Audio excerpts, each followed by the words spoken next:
The structure for women's collegiate wrestling has been the WCWA, and that was a group of members from the NAIA schools and the NCAA schools that came together and formed that association. It was the Women's Collegiate Wrestling Association.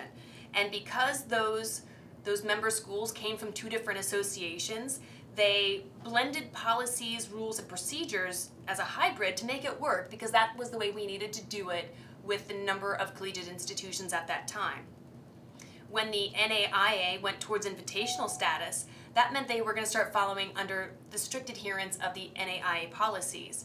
And by virtue, when women's wrestling at the NCAA got approved as an emerging sport, they were going to have to fall underneath the NCAA compliance and policies.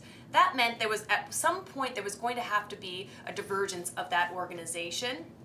The NAIA was able to fully take command and control of their association, and the NCAA still needed help because though we had been approved for emerging sport status, we had 1 year being in a gray area where there was we had the member schools, but they still needed support because those schools were new. And to get towards NCAA championship status, there is a lot of wheels in motion, and there was a lot of people that were doing things, and we had to have a project management. So that was how the Women's Collegiate Wrestling Coalition got formed, and it's made up of the Committee for Women's Athletics, there's the NCAA member schools administrators, and then there's wrestling leadership from all sectors. The National Wrestling Coaches Association, Wrestle Like a Girl, USA Wrestling, the National Wrestling Coaches Association, and athletic directors, administrators, there's a commissioner, coaches.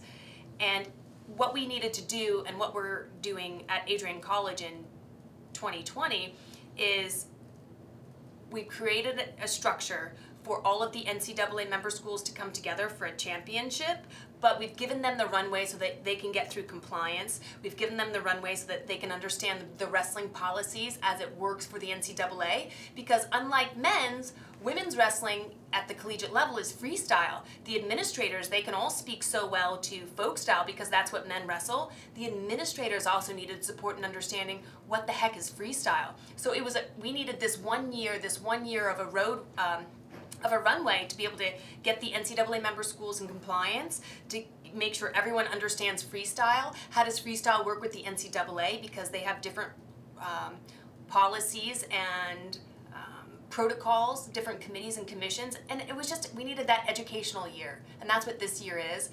August 1st, 2020, that's when women's wrestling at the NCAA will become an official emerging sport. That's when it will fall underneath the NCAA. There's going to be a committee that helps support this, but that committee needs to understand what we've been doing this past year, which is why this tournament here is necessary, because it's essentially building that runway out.